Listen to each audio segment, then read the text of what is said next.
आज से 2 मिलियन साल पहले हमारे एंसेस्टर शिकार करके गोश्त खाते थे। इस वजह से नहीं कि उनको गोश्त मजे का लगता था, बल्कि सरवाइव करने के लिए। आग की डिस्कवरी के बाद गोश्त हमारी डाइट का अहम हिस्सा बन गया था। आजकल बहुत सारे लोग तो खाना ही नहीं खाते जब तक उसमें गोश्त न डला हो। पूरी दुनिया में 66 बिलियन चिकन, 300 मिलियन गायें, 1.5 बिलियन पिग्स, 600 मिलियन भेड़ बकरियां और 2 से 3 ट्रिलियन मछलियां हर साल हम इंसान खाते हैं। बाकी चाइना को तो छोड़ ही दो, जो कुत्ते, बिल्लियां और हर जिंदा चीज को खा लेते हैं। पिछले कुछ सालों से गोश्त खाने को लिंक किया गया है काफी सारे हेल्थ रिस्क से, जैसे कि हार्ट डिजीज, कैंसर और जल्दी मौत आना। तो क्या गोश्त वाकई इतना अनहेल्दी भी है? अगर बायोलॉजिकली देखें तो हमें खाना 3 चीजों की वजह से खाना पड़ता है। पहला एनर्जी के लिए, दूसरा मटेरियल्स हमारी बॉडी के सेल्स की ग्रोथ के लिए, और तीसरा ऐसे मॉलिक्यूल्स हासिल करना जो हमारी बॉडी खुद नहीं बनाती। एनर्जी और मटेरियल्स 3 मेजर कंपोनेंट से मिल जाते हैं: फैट्स, कार्बोहाइड्रेट्स और प्रोटीन।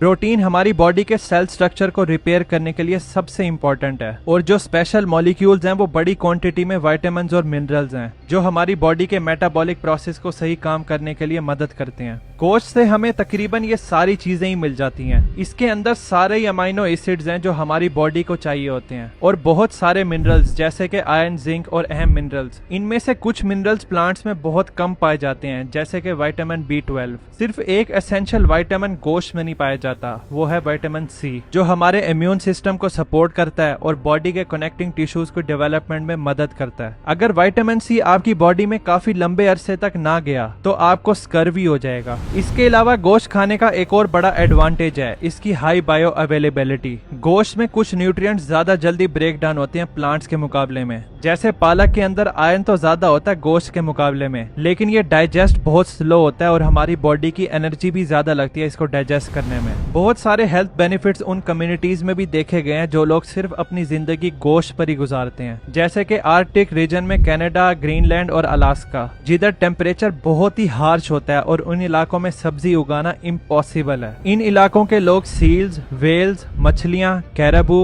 वॉलरस जैसे जानवरों को खाकर अपनी जिंदगी गुजारते हैं। ये लोग गोश्त के अलावा इनकी एक ऑर्गन्स खाते हैं, जिसकी वजह से इनकी विटामिन C की भी कमी पूरी हो जाती है। तो गोश्त हमारे लिए खतरनाक नहीं है, लेकिन इसके हमारी सेहत पर इफेक्ट डिपेंड करते हैं कि गोश्त बना कैसे है और वो कौन से जानवर का है। गोश्त का मतलब है जानवर के मसल टिश्यू जिनमें न्यूट्रिशन हाई होता है, लेकिन इसमें कुछ विटामिन नहीं होते, जिसकी वजह से हम सिर्फ गोश्त पे अपनी जिंदगी नहीं गुजार सकते। हमारे प्लेनेट का सबसे हेल्दी जानवर जो खाने के लिए है वो है मछलियाँ। मछलियों में पॉली अनसैचुरेटेड फैटी एसिड्स हैं, जैसे कि ओमेगा 3, जो कार्डियोवैस्कुलर डिजीज के रिस्क को कम करती हैं और सपोर्ट करती हैं एंटी इन्फ्लेमेटरी इम्यून सिस्टम को। तो मछलियों को रेगुलरली आप लोग खा सकते हैं बगैर किसी परेशानी के। सेकंड बेस्ट जानवर जिसे हम खा सकते हैं वो तो सबसे पॉपुलर चीज है, यानी कि मुर्गियां। मुर्गियों का बोला जाता है कि इसके बहुत ही कम हेल्थ रिस्क हैं, और जो पोल्ट्री के नेगेटिव हेल्थ इफेक्ट्स हैं वो थोड़े कंट्रोवर्शियल हैं, यानी कि फैट्स। चिकन में अनसैचुरेटेड फैट्स होते हैं, स्किनलेस चिकन में कम होते हैं, लेकिन जो खाल के साथ चिकन होता है उसमें ज्यादा सैचुरेटेड फैट्स होते हैं। KFC वाले खाल वाला चिकन यूज करते हैं। इन फैट्स को लिंक किया गया है हाई कोलेस्ट्रॉल लेवल और कार्डियोवैस्कुलर डिजीजेस से, लेकिन इस आइडिया को भी बहुत सारे रिसर्चर्स ने क्रिटिसाइज किया है कि हाई कोलेस्ट्रॉल लेवल की वजह इनहेरिटेंस है, ना कि न्यूट्रिशन। तो अगर आपको गोश्त भी खाना है और आप अपनी सेहत के बारे में फिक्रमंद भी हैं तो चिकन खा सकते हैं। असल काम खराब होना शुरू होता है जब हम लोग ज्यादा क्वांटिटी में रेड मीट खाएं, जैसे कि गायें, भेड़, बकरियां वगैरह। रिसर्चर्स बताते हैं कि इंसान को दिन में सिर्फ 23 ग्राम रेड मीट खाना चाहिए, जो कि बहुत ही थोड़ी क्वांटिटी है, 2-3 बोटियां बनती हैं। Large scale Meta analysis studies ये बताती हैं कि जो लोग 100 ग्राम रेड मीट रोज खाते हैं उनके डायबिटीज के चांस 19% बढ़ जाते हैं, स्ट्रोक के चांस 11% बढ़ते हैं और कोलोरेक्टल कैंसर के चांस 17% तक बढ़ जाते हैं। ये चीज तो बहुत ही खतरनाक दिखाई दे रही है, लेकिन इससे पहले आप लोग टेंशन में आओ ये भी सुन लो कि ये स्टडीज कैसे कंडक्ट की गई थी। ज्यादातर स्टडीज जो रेड मीट पर की गई थी कि इसको खाने से हेल्थ रिस्क होता है या नहीं होता, वो केस कंट्रोल स्टडीज थी। मतलब ऐसे लोगों पे इन्होंने टेस्ट किया था जो पहले से ही किसी बीमारी के शिकार थे, और फिर उन लोगों को इनके खाने की आदत के लिहाज से डिवाइड कर देते हैं। जाहिर है जितना रेड मीट वो खाएंगे उनकी बीमारी में उतना ही इजाफा होगा। मसला ये था कि इसमें से दूसरे फैक्टर्स को हटाना बहुत मुश्किल था, जैसे कि स्पोर्ट्स, एक्सरसाइज, स्मोकिंग, एज, मोटापा वगैरह। और जनरली अगर हम देखें तो जो लोग गोश्त कम खाते हैं उनका लाइफस्टाइल वैसे भी हेल्दी होता है। वो ज्यादा फल और सब्जियां खाते हैं और स्मोकिंग या दूसरी गंदी आदतों में पड़ते ही नहीं है। असल चीजें खराब होती हैं जब हम प्रोसेस मीट को देखते हैं। प्रोसेस मीट मतलब ऐसा गोश्त जिसमें केमिकल, प्रेजर्वेटिव्स और दूसरे इंग्रेडिएंट्स डालना, जिसकी मदद से वो लंबे अरसे तक खराब ना हो और इसका फ्लेवर भी मजे का हो। फ्रोजन हैम, सॉसेजेस, नगेट्स और काफी सारे फ्रोजन प्रोडक्ट्स में ऐसे केमिकल्स होते हैं जो हमारे लिए खतरनाक हैं, जैसे कि नाइट्रेट्स और नाइट्राइट्स, जो हमारे डाइजेस्टिव सिस्टम के डीएनए को डैमेज करते हैं और कैंसर की वजह भी बनते हैं। वर्ल्ड हेल्थ ऑर्गेनाइजेशन ने 800 स्टडीज परफॉर्म की थी 20 साल के अरसे में, और इन्होंने ये कंक्लूड किया था कि प्रोसेस मीट का कोलोरेक्टल कैंसर के साथ बहुत पावरफुल लिंक है। डेली नॉर्मल गोश्त के साथ अगर आप 50 ग्राम प्रोसेस मीट खाते हैं, जैसे कि फ्रोजन प्रोडक्ट्स वगैरह, तो कैंसर का रिस्क 18% बढ़ जाता है। अब तो कैंसर रिस्क में प्रोसेस गोश्त सिगरेट पीने के मुकाबले में खड़ा है। साथ ही प्रोसेस मीट से शुगर होने का चांस 50%, स्ट्रोक्स का 13% और हार्ट डिजीज का चांस 42% बढ़ जाता है। यहाँ पर मैंने आपको शुगर का बोला कि 50% चांस बढ़ जाता है। फर्ज करो अभी आपके लाइफस्टाइल और खाने को देखकर आपका शुगर होने का चांस 2% है, तो अगर आप प्रोसेस मीट खाओगे तो ये 50% मिलकर 52% नहीं होगा, बल्कि इस 2% का 50% बढ़ेगा, यानी अब आपको शुगर होने का चांस 3% होगा। इसलिए बड़े बड़े नंबर्स देखकर ज्यादा पैनिक होने की जरूरत नहीं है। ये चीज भी मैटर करती है कि आपके गोश्त ने किस तरह की लाइफ गुजारी है, क्योंकि है तो वो जिंदा चीज ही। जैसे देसी मुर्गी और फार्मी मुर्गी में जमीन आसमान का फर्क है, इसी तरह रेड मीट वाले जानवरों में भी है। दुनिया भर में ये बहुत ही कॉमन है फार्मिंग वाले जानवरों को एंटीबायोटिक्स देना बीमारी से बचाने के लिए, जो कि एंटीबायोटिक रेजिस्टेंस को बढ़ा देते हैं। तो अगर आप ज्यादा क्वांटिटी में रेड मीट या प्रोसेस मीट को खाएंगे तो उससे आपकी मौत का चांस 29% बढ़ जाएगा। यानी अगर अभी आपके मरने का चांस 1% है तो अब वो 1.29% हो जाएगा। अब खराब सेहत का कसूरवार ठहराना गोश्त को भी सही नहीं है। इसका कोई एविडेंस नहीं है जो गोश्त के अंदर एसेंस हैं, सिवाय फैट्स को छोड़कर, इनका कोई नेगेटिव इफेक्ट्स हो हमारे ऊपर। और फैट्स के बारे में भी अभी तक बात कंट्रोवर्शियल है।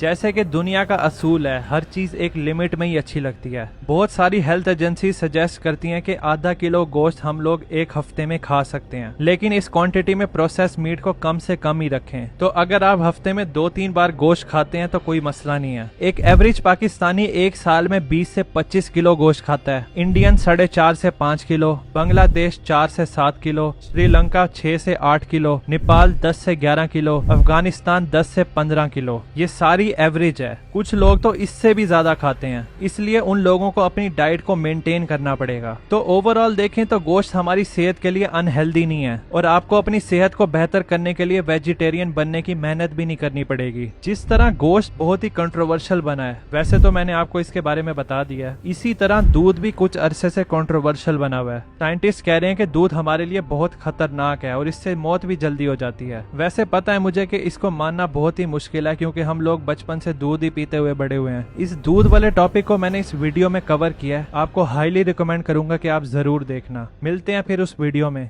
Thanks for watching.